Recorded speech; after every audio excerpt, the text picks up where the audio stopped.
When I talk about limiting beliefs, the number one question I get is where to start. And let's be honest, we have a lot of limiting beliefs that form throughout our lifetime. So it's hard to figure out which one you should start with, which one's the most important. It can get really, really overwhelming. So I just wanted to give you guys a little technique that you can do to find out how to kind of work through all of those limiting beliefs and get your thoughts organized so that you can start kind of just powering through your mindset.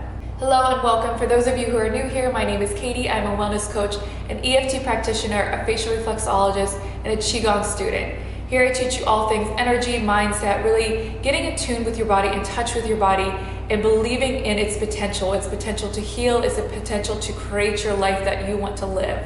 So today I'm going to share with you a really simple and important technique that you could start using to really work through your limiting beliefs using EFT. Unless you already know a very specific event or you have a specific feeling that you already know that you want to work through first, you can always go with that. But if you are feeling really lost on just where to begin with EFT tapping, really working through those limiting beliefs, this is a great way just to organize your thoughts and really peel through those layers. This is something that I was taught when I was becoming an EFT practitioner, just to really help us work through all our layers before we started working with other people. And I just found it so powerful, and I found it just really, like I said, you get through all of those layers. So you're really diving deep into the past, where those limiting beliefs started, and then you just work your way into the present. So what you're gonna do is get a piece of paper, and you're going to go back into your mind to your earliest memory, to an early memory that has created a limiting belief. For example, my earliest memory that created a limiting belief was in first grade. I remember being with my classmates, we were all taking a test, and my teacher taking me out of my seat and putting me in a desk that was isolated all the way in the back. I'm sure my teacher had good intentions. She wanted me to be able to concentrate a little better. She thought I would be able to do so if I was isolated by myself. But for me, I immediately thought something's wrong with me. I'm not as smart as everybody else. I'm different than everybody else. Those are the thought processes that went through my head and started to create limiting beliefs. So it could be a situation that's not that big of a deal, but for you, especially during those very monumental parts of your life, especially in your early developmental years, that created a big shift in how I looked at myself. So that was the first event I could really recall that I put down on my list. And then from there, just kind of thinking through the rest of my life. So just really things that happen, like speaking in front of people and maybe people laughing, or a group of my friends not paying attention to me, just little things like that. And they don't have to be these huge monumental events, but to you, they were very pivotal in the way that you thought about yourself. So the goal is to write down 100 different things. And I know that can seem very overwhelming, but write down as many as you can think about. You don't have to write down 100 different things. Sometimes things will start to come to you as you work through other limiting beliefs, and pulling off that veil a little bit. It kind of reveals other little things that might have been really monumental to you that you weren't really thinking of. So keep numbering, going down of different events that happened in your life, different feelings that you felt, and just writing down whatever you can. And don't be shy with it. No one's going to see your list. You don't have to share this list with anyone. It's really about unveiling those layers and really just working through, like I said, all of that stuff that's really holding us back. So this is doing you a self-service. So don't deny yourself of feelings that you feel or memories that you have just because you don't want to write it down. And if you don't want to write down a specific event because it does trigger you, just write down a word so that you can remember what that's about. And what you're going to do is then tap through 1 to 3 of those events or issues a day. So you don't want to overwhelm your system. You don't want to be releasing too much emotions at once.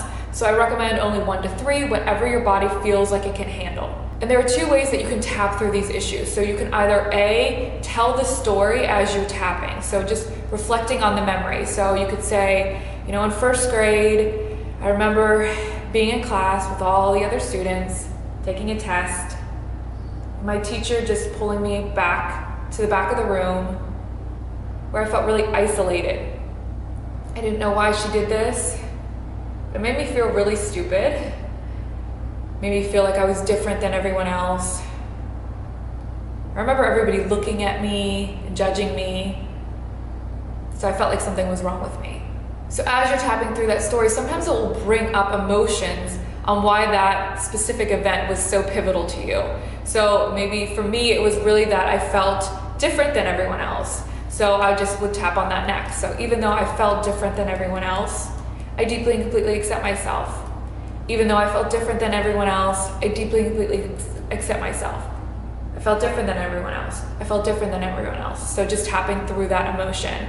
And different stories might have different layers. So that's why I say only do 1 to 3 a day, because one might take you quite some time to really tap through. And that might knock out some other things on your list.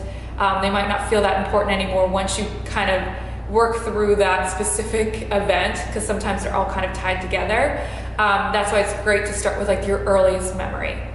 And the important thing to remember is the list never stops. So you can keep adding things to the list as memories come up, as new events in your life happen, because life continues to go on. But the really important thing is working through those early memories, like I said, really peeling off the layers and just keeping your thoughts organized. So it's just really nice so you're not feeling overwhelmed with all these thoughts, all these limiting beliefs in your head. So it just keeps a structure for you. And again, don't feel overwhelmed if you can't think of 100 things. I couldn't think of 100 things.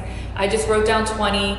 I focused on working through those 20, and then new events or new thoughts or new memories came to me. I wrote those down as well. But this just gave me some sort of structure to start really working through, really thinking back, because a lot of times we don't think back to what could really have been that thing in our life, that event in our life that caused so much of our thought process now. But why I love this is because it really helps you to reflect, to think back on events in your life that you may have thought had no purpose, really had no meaning. They were just simple things that happened, but in reality, they played such a big role in the way that you're thinking now. Like the thing that happened to me in first grade, it seems so silly, but to me, that really started to shape the way I thought about myself. And it makes sense now as I look through my journey through school. A lot of the things that I struggled with were because I felt different than everyone else. I didn't feel as smart as everyone else, and I didn't feel like I was deserving like everybody else.